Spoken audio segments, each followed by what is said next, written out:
Dear students, let us start our first chapter of political science, power sharing.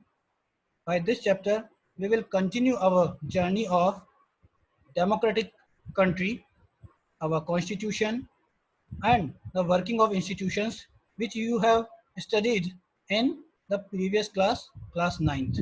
So let us start power sharing. In this chapter, we will read about what is power sharing, power sharing क्या होती है, सत्ता की साझेदारी क्या होती है. We will know about the case studies of Belgium and case study of Sri Lanka. These case studies will help us to know about the importance of power sharing, and with the help of these case studies we will try to find out why power sharing is desirable. With the help of both these examples you will get the answer why power sharing is desirable. Along with that, we will read about the forms of power sharing. Power sharing, सत्ता की साझेदारी के जो विविध रूप हैं उनको भी हम इस चैप्टर में देखेंगे. मॉडर्न डेमोक्रेसीज में पावर शेयरिंग के कौन कौन से रूप जो हैं वो हमें देखने को मिलते हैं, उनके बारे में हम इस चैप्टर में जानेंगे. So let us continue with the first definition of power sharing, meaning of power sharing. Power sharing क्या होती है? So power sharing, as we all know that in a democratic country, the power rests in the hand of people. जनता के हाथ में जो है सरकार को चुनने की, अपने लीडर्स को चुनने की शक्ति होती है, और जनता के द्वारा चुने हुए प्रतिनिधि सरकार के रूप में जनता के लिए डिफरेंट पॉलिसीज, लॉज जो है वो बनाते हैं, और उनके द्वारा बनाए हुए लॉज, उनके द्वारा बनाई हुई पॉलिसी से जनता या जनता के जो विभिन्न समुदाय हैं वो सभी प्रभावित होते हैं. तो power sharing means sharing of power with those who are affected by the working of government. A democratic rule involves sharing of power with those who are affected by its practice, its exercise, and who have to live with its effect. तो उन सभी के साथ जो सरकार के कामकाज से, सरकार की प्रैक्टिस से, सरकार की एक्सरसाइज से प्रभावित होते हैं, उनके साथ सत्ता की साझेदारी करना, पावर को शेयर करना ही पावर शेयरिंग कहलाता है. यहाँ आप कुछ एग्जांपल्स देख सकते हैं. ये डिफरेंट ग्रुप्स, जिनको हम सिटीजन्स भी कह सकते हैं, प्रेशर ग्रुप्स भी कह सकते हैं, social groups, workers union, political parties, religious groups, feminist movement, trade union, etcetera etcetera, इन सभी के साथ किसी ना किसी रूप में पावर का शेयर किया जाना, सत्ता की साझेदारी किया जाना पावर शेयरिंग कहलाता है. We will know and we will read about all this in the next slides. So let us continue. Let us begin with the case study of Belgium. Here Belgium, a small country in Europe, smaller than Haryana. अगर Belgium की हम बात करें तो आप यहाँ map देख सकते हैं, और उस मैप में छोटा सा देश बेल्जियम, ये अगर हम साइज की बात करें तो हरियाणा से छोटा है. इसका बॉर्डर जो है वो जर्मनी, इधर नीचे फ्रांस और इधर नेदरलैंड से कनेक्टेड है. फ्रांस नेदरलैंड से कनेक्टेड है. यह यूरोप का एक छोटा सा देश है. मगर यहाँ पर जो एथनिक कंपोजिशन था, यहाँ का जो लैंग्वेज को लेकर के जो इशू था, उसके साथ बेल्जियम ने कैसे डील किया, किस प्रकार पावर शेयरिंग मॉडल को अडॉप्ट किया और अपनी जो प्रॉब्लम्स थी उनको सॉल्व किया, तो उनके बारे में हम यहाँ पर देखेंगे, जिससे कि हमें समझ में आएगा कि पावर शेयरिंग क्यों इम्पोर्टेंट है और पावर शेयरिंग मॉडल की वजह से बेल्जियम किस प्रकार एक सक्सेसफुल कंट्री के रूप में एस्टेब्लिश हो पाया. So here this one is the map of Belgium. The Belgium is divided into two reasons. This one is Wallonia region, this one is Wallonia region, and this one is Flemish region. This one is Wallonia and this one is Flemish region. In Flemish region 59% people speak Dutch language. They have a benefit of education and economic development. In Wallonia region 40% people they spoke French language. They are comparatively rich and powerful, and this shaded area belongs to the German speaking community. ये 1% लोग जो है वो German भाषा का प्रयोग करते हैं। अगर हम बात करें कैपिटल सिटी ब्रुसेल्स की, ब्रुसेल्स जो कि बेल्जियम की कैपिटल सिटी है, तो कैपिटल सिटी के अंदर 80% speaks French while 20% speaks Dutch. Dutch were a minority community in Brussels. तो कैपिटल सिटी के अंदर जो रेशो ऑफ लैंग्वेज स्पोकन जो है फ्रेंच और डच का जो है वो रेशो बिल्कुल उल्टा है। अगर हम पूरे फ्लेमिश रीजन की बात करते हैं तो वहाँ पे 59% जो है वो फ्लेमिश रीजन में डच बोलने वाले हैं, वेलोनिया रीजन में 40% फ्रेंच बोलने वाले हैं। और लैंग्वेज का जो ये कंपोजिशन है इसकी वजह से वहाँ पर काफ़ी ज़्यादा जो है प्रॉब्लम्स क्रिएट हो रही थी। ब्रुसेल्स के अंदर सिचुएशन और भी ज़्यादा कॉम्प्लेक्स है क्योंकि यहाँ पर जो डच बोलने वाले हैं वो माइनॉरिटी में है, 20% है। तो इस वजह से इस प्रॉब्लम को सॉल्व करने के लिए बेल्जियम ने क्या किया उसके बारे में हम नेक्स्ट स्लाइड्स में देखेंगे। Late us see about the Sri Lanka as well. Sri Lanka में क्या हुआ, श्रीलंका में क्या प्रॉब्लम्स थी, तो उसके बारे में हम यहाँ देखते हैं। Sri Lanka all you know, Sri Lanka की जो लोकेशन है उसके बारे में आपको बताने की वैसे ज़रूरत नहीं है, फिर भी श्रीलंका जो है हमारा नेबरिंग कंट्री है, इंडिया के साउथ में सिचुएटेड है। श्रीलंका अगर हम बात करें साइज़ में तो ये लगभग हरियाणा के बराबर है और इसकी पॉपुलेशन भी लगभग 2 करोड़ के आसपास है। श्रीलंका का जो एथनिक कंपोजिशन की अगर हम बात करें, श्रीलंका में जो लैंग्वेज या रिलीजन या वहाँ की कम्युनिटीज़ की अगर हम बात करें जिसको लेकर के वहाँ पर टेंशन्स क्रिएट हुई, वहाँ पर प्रॉब्लम्स क्रिएट हुई और जिसको डील करने में कहीं ना कहीं पर श्रीलंका फेल हुआ, तो उनके बारे में अगर हम बात करें तो श्रीलंका जो है वो, ये श्रीलंका का मैप है। Sri Lanka 74% people in Sri Lanka they belongs to Sinhalese community. Tamils belongs to 18%। Sri Lanka में जो तमिल्स हैं वो लगभग 18% हैं और सिन्हेलीज जो हैं वो 74% बिलोंग करते हैं, जिनकी जो रिलीजन है वो बुद्धिस्ट रिलीजन है। अगर हम तमिल्स की बात करें तो इसमें मुस्लिम्स भी हैं, इसमें हिंदूज भी हैं। इसके अंदर इंडियन तमिल्स और जो श्रीलंकन तमिल्स हैं दोनों का रेशो भी देखने को मिलता है। इंडियन तमिल्स जो कि as a migrant, as a labourer, as a worker, as a plantation fields में जो काम करने के लिए वर्कर्स के रूप में गए थे, तो उनकी पॉपुलेशन है। इसके अलावा यहाँ पर जो है क्रिश्चियंस भी देखने को मिलते हैं, मुस्लिम्स का भी यहाँ पर 1% रेशो देखने को मिलता है। तो ये जो श्रीलंका का कंपोजिशन है इसके अंदर सिन्हेलीज दे आर इन मेजोरिटी। सिन्हेली जो कम्युनिटी है वो मेजोरिटी में थी and because of their majority वो शुरू से ही तमिल्स के ऊपर डोमिनेंट रूप में रोल प्ले करती है, डोमिनेंट जो है अपना रोल प्ले करती है, जिसकी वजह से तमिल्स वो अपने आप को कहीं ना कहीं पर अलोन फील करते हैं, पिछड़ा हुआ फील करते हैं, उनके साथ में डिस्क्रिमिनेशन की सिचुएशन श्रीलंका में होती है। तो समस्या जो है वो मेनली लैंग्वेज को लेकर के है, रिलीजन को लेकर के है, माइनॉरिटी और मेजोरिटी को लेकर के है। तो ये सारी जो समस्या है इसी की वजह से श्रीलंका में प्रॉब्लम्स क्रिएट होती है। एलिनेशन ऑफ श्रीलंकन तमिल्स, जो श्रीलंकन तमिल्स हैं they feel themselves as alienated, अपने आप को वो बेगानापन का शिकार महसूस करने लगते हैं, अपने आप को एलियन की तरह अपनी ही कंट्री में ट्रीट करने लगते हैं, मानने लगते हैं कि वो अपनी ही कंट्री में अनजान या अननोन हो गए हैं। और इस सब के पीछे जो श्रीलंका की मेजोरिटेरियनिज्म की पॉलिसी थी वो रेस्पॉन्सिबल थी। मेजोरिटेरियनिज्म को हम हिंदी में बहुसंख्यकवाद कहते हैं।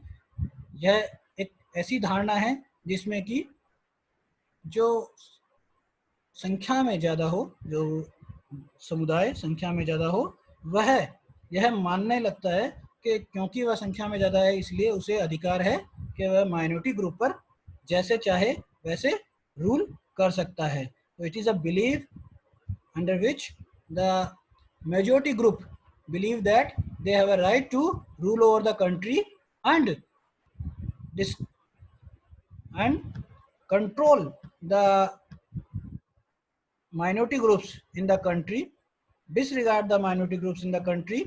So ये मेजोरिटेरियनिज्म की वजह से जो तमिल्स हैं, श्रीलंकन तमिल्स हैं, वो अपने आप को एलिनेटेड फील करने लगते हैं।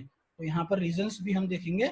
आफ्टर इंडिपेंडेंस जो है श्रीलंका में 1948 में जब आज़ाद हुआ, तो उसके बाद में उन्होंने बहुत से ऐसे मेजर्स लिए जो कि मेजोरिटेरियनिज्म को बढ़ावा देते थे। इसमें सिन्हलीज को सुप्रीमेसी, उनको ज़्यादा अधिकार दिए गए, तमिल्स को डिसरिगार्ड किया गया, और इसी वजह से क्योंकि वो मेजोरिटी में थे और वो माइनॉरिटी में थे, तो एक gap between the society create हुआ।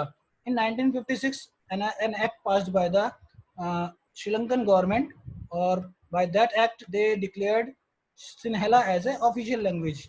And when they declared Sinhala as an official language, the Tamils, they were worried about their future, क्योंकि सिन्हेला लैंग्वेज को जानने वाले ही अब फ्यूचर में जो यूनिवर्सिटीज़ में पोजीशन अडॉप्ट कर सकते थे, जॉब्स ले सकते थे, एजुकेशन प्राप्त कर सकते थे। तो इन सब में कहीं ना कहीं पर जो तमिल्स थे उनके लिए कोई प्लेस नहीं बचा था।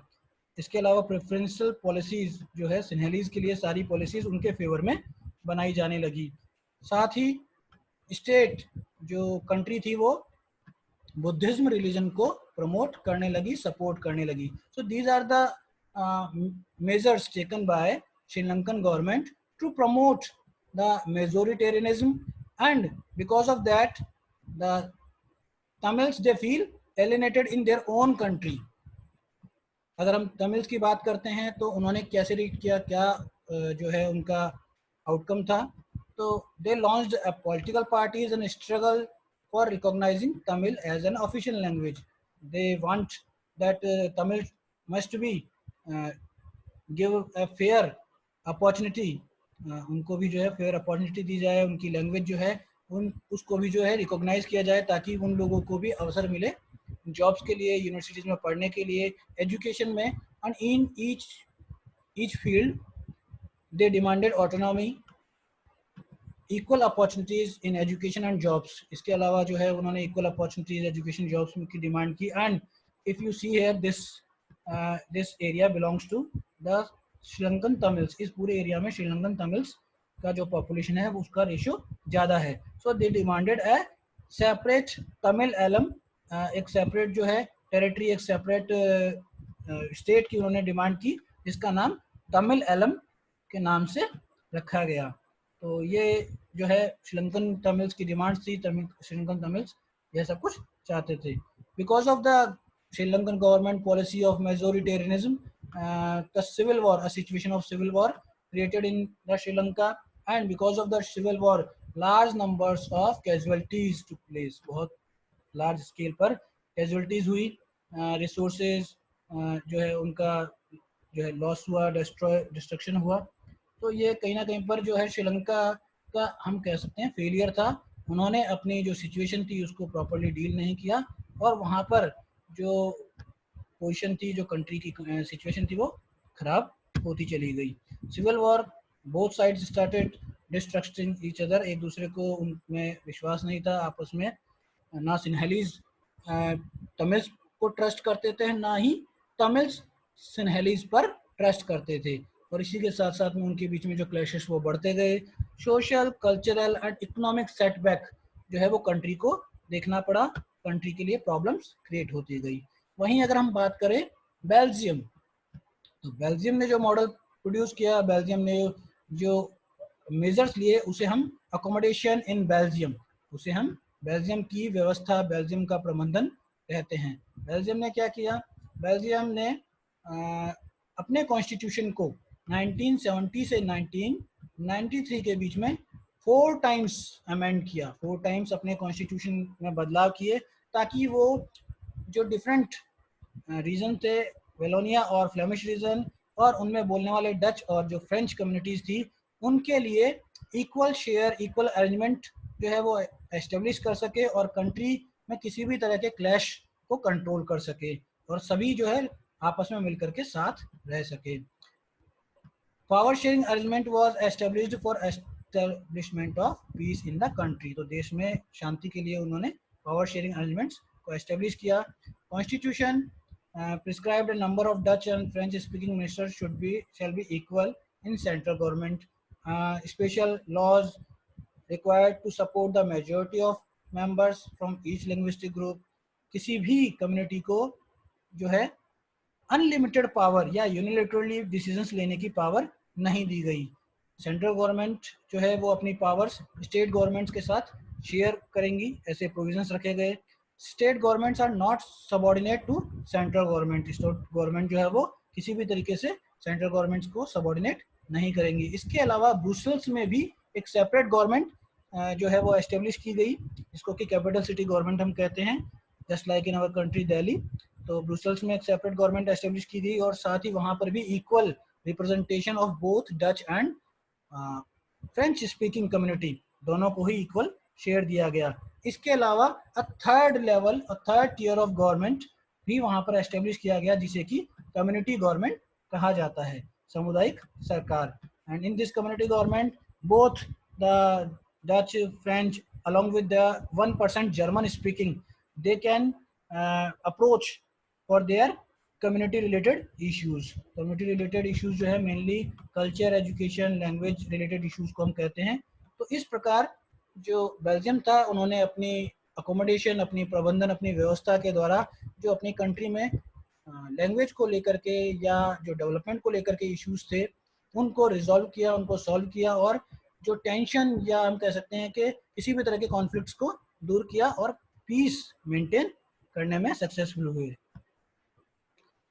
तो यहाँ पर अगर हम सिमिलरिटीज़ की बात करते हैं बेल्जियम और श्रीलंका की, तो दोनों ही कंट्रीज़ डेमोक्रेसीज हैं, बट जो पावर शेयरिंग का अरेंजमेंट था वो दोनों कंट्रीज़ में डिफरेंट था। अगर हम बात करते हैं what is unique about Belgium, तो बेल्जियम के जो लीडर्स थे उन्होंने ये रियलाइज़ किया कि कंट्री में अगर हम सभी को रेस्पेक्ट करते हैं, चाहे वो माइनॉरिटी ग्रुप हो चाहे वो मेजॉरिटी ग्रुप हो, तो उनके सभी के इंटरेस्ट को रेस्पेक्ट करके, उनकी फीलिंग्स को रेस्पेक्ट करके हम कंट्री के अंदर जो है पीस मेंटेन कर सकते हैं।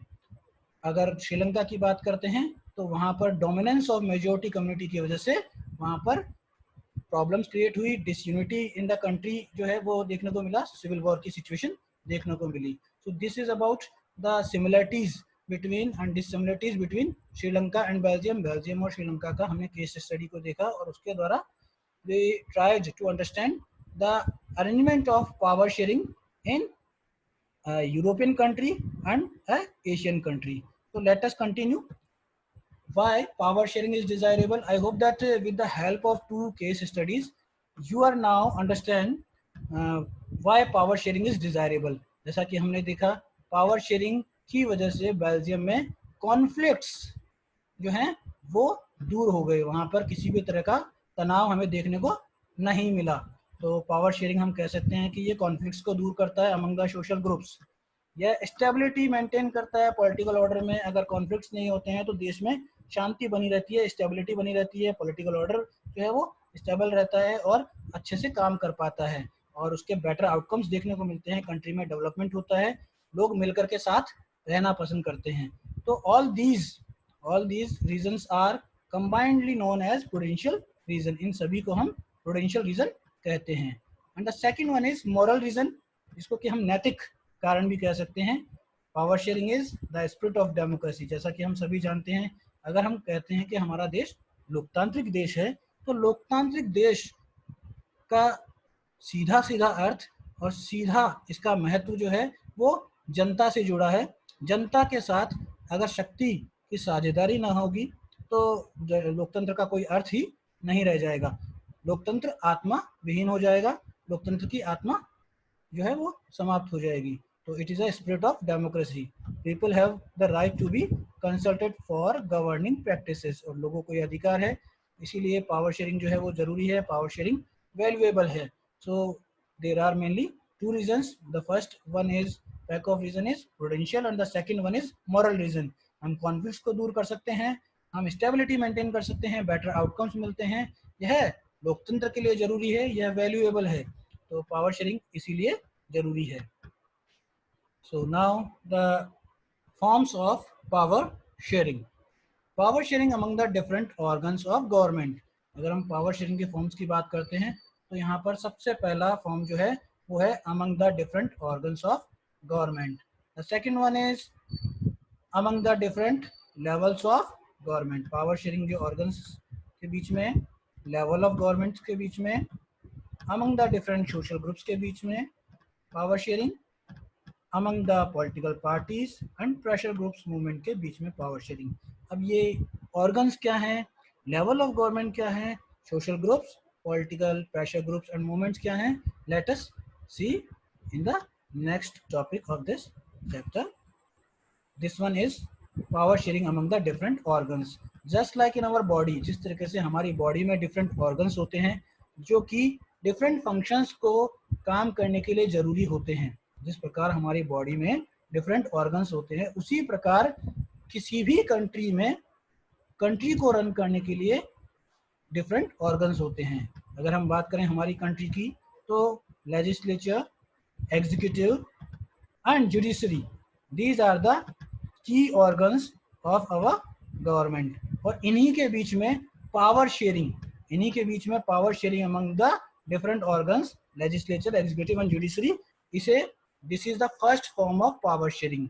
Now here you can see these are parallel to each other, ये सभी आपस में पैरेलल है और इस तरह की व्यवस्था को हम हॉरिजॉन्टल डिस्ट्रीब्यूशन ऑफ पावर भी कहते हैं। इस तरह की व्यवस्था को हम हॉरिजॉन्टल डिस्ट्रीब्यूशन ऑफ पावर भी कहते हैं। All ministers, government officials are responsible to parliament and state assemblies. यहाँ पर जो सभी, चाहे वो लेजिस्लेटिव है, एग्जीक्यूटिव है, ये सभी जो है ये पार्लियामेंट को, गवर्नमेंट को रेस्पॉन्सिबल होते हैं। In this arrangement no organ get unlimited power, किसी भी ऑर्गन को अनलिमिटेड पावर नहीं प्राप्त होती है। And this system is also known as check and balance system, क्योंकि यहाँ पर जो जुडिशरी है वो एक इम्पॉर्टेंट रोल प्ले करती है और वो लेजिस्लेचर और एग्जीक्यूटिव के वर्किंग को चेक करने का काम भी करती है। बिकॉज जो लेजिस्लेचर और जुडिशरी है वो कॉन्स्टिट्यूशन के अकॉर्डिंग काम करते हैं। In case of any wrong decision, जो जुडिशरी है वो as a guardian of constitution वो सिस्टम को चेक करती है, वो लेजिस्लेचर और एग्जीक्यूटिव के वर्किंग को चेक करती है। तो यहाँ पर जुडिशरी का भी रोल बहुत इंपॉर्टेंट है। And because of this arrangement this is a balance of power, this power sharing arrangement is balance power, जिसके अंदर सभी जो ऑर्गन्स हैं उनके पास में इक्वल पावर्स होती हैं। तो this one is the first arrangement of power sharing, power sharing among the different organs of a country. किसी भी देश के जो डिफरेंट ऑर्गन्स होते हैं उनके बीच में power sharing. The next one is power sharing among the different levels of country. In a democratic country, normally there are more than one level of government. जो डेमोक्रेटिक कंट्रीज होती हैं उनमें एक से अधिक स्तर की सरकारें पाई जाती हैं और इस व्यवस्था को हम फेडरलिज्म कहते हैं, जिसके बारे में आप नेक्स्ट चैप्टर में पढ़ेंगे। तो यहाँ पर जो डिफरेंट लेवल्स होते हैं जिसमें एक से अधिक लेवल पर अगर हम बात करें तो in India we have union government, then we have state government, and the third level of government we have local government.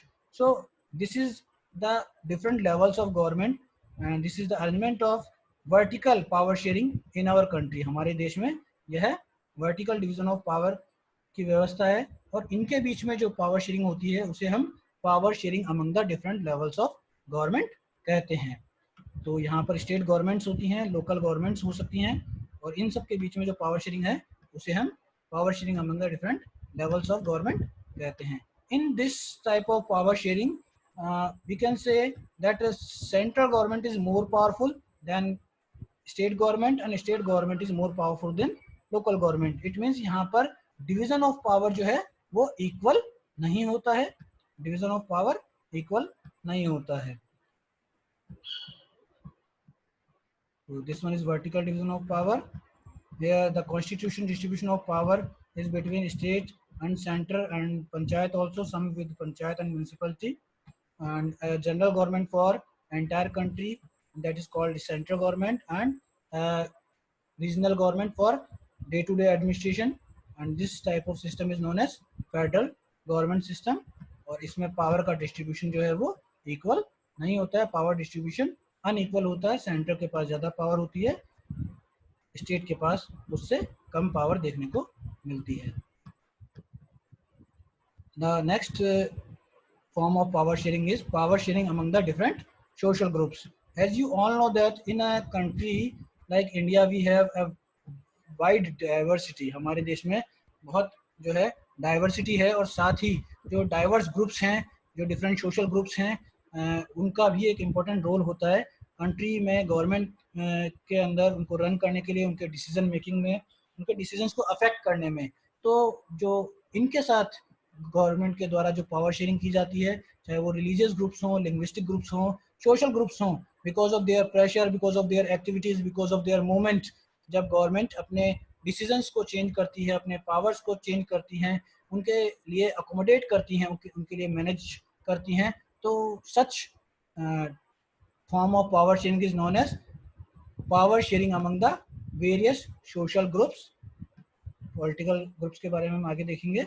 So this is power sharing among the different social groups. और इसके लिए ये जो है इसलिए भी महत्वपूर्ण होता है कि a democratic country in which a huge diversity, तो जो डाइवर्सिटी है, उसकी जो लैंग्वेज है, उसका जो कल्चर है, उसको मेंटेन करना, उसको अकोमोडेट करना और उसे बचाए रखना, इन सब के लिए ज़रूरी है कि हम उनका जो डाइवर्सिटी है, उसका जो कल्चर है, उसका रेस्पेक्ट करें और उसे जो है सपोर्ट करें, ताकि वो अपने आप को सिस्टम का पार्ट समझे, एलिनेटेड फील ना करें।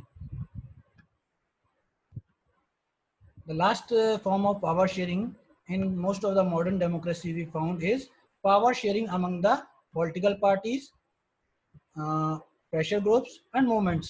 तो पावर शेयरिंग जो अरेंजमेंट है वो पॉलिटिकल पार्टीज के बीच में, प्रेशर ग्रुप्स के बीच में और मूवमेंट्स के बीच में इस प्रकार किया जाता है।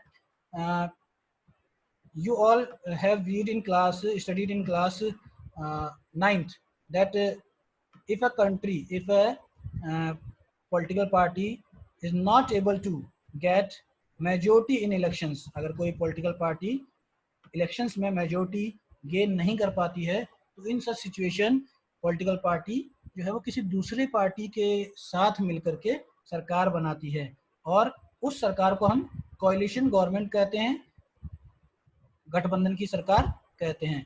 तो गठबंधन की सरकार जब भी बनाई जाती है, तब सरकार को जो गठबंधन जो दल हैं उनके साथ अपनी जो गवर्नमेंट है उसके अंदर पावर को शेयर करना पड़ता है।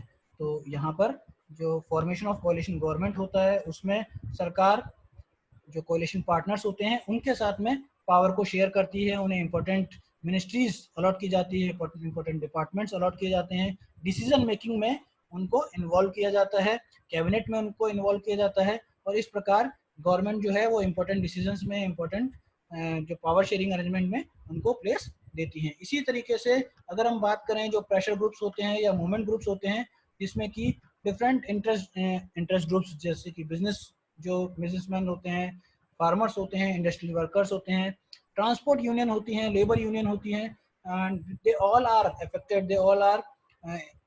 Affected by the decisions of government. जब भी सरकार कोई डिसीजन लेती है तो इन सरकार के डिसीजन से ये सभी जो है किसी ना किसी रूप में प्रभावित होते हैं।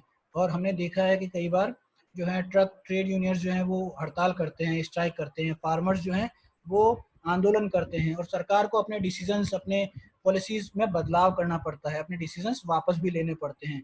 तो यह एक रूप है जिसके द्वारा जो है सरकार इन सभी ग्रुप्स के साथ में, चाहे वो फार्मर्स हों, चाहे वो बिजनेसमैन हों, इंडस्ट्रियलिस्ट हों, इंडस्ट्रियल वर्कर्स हों, ट्रेड यूनियंस हों, इन सभी के साथ पावर शेयरिंग को अंजाम देती है, पावर शेयरिंग को जो अरेंजमेंट है उसको पूरा करती हैं।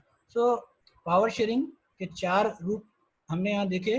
The first one is power sharing among the different organs, the second one is power sharing among the different level of government, third one is power sharing among the social groups, and the last one is power sharing among the political parties, pressure groups। political parties coalition government के रूप में जो है वो अपने coalition partners के साथ power share करती है और जो प्रेशर ग्रुप्स हैं वो सरकार पर दबाव बना करके अपने लिए पावर शेयरिंग अरेंजमेंट को जो है पॉसिबल कर पाते हैं। तो इस प्रकार ये आपका पावर शेयरिंग जो चैप्टर है वो ख़त्म होता है। Thank you, have a nice day.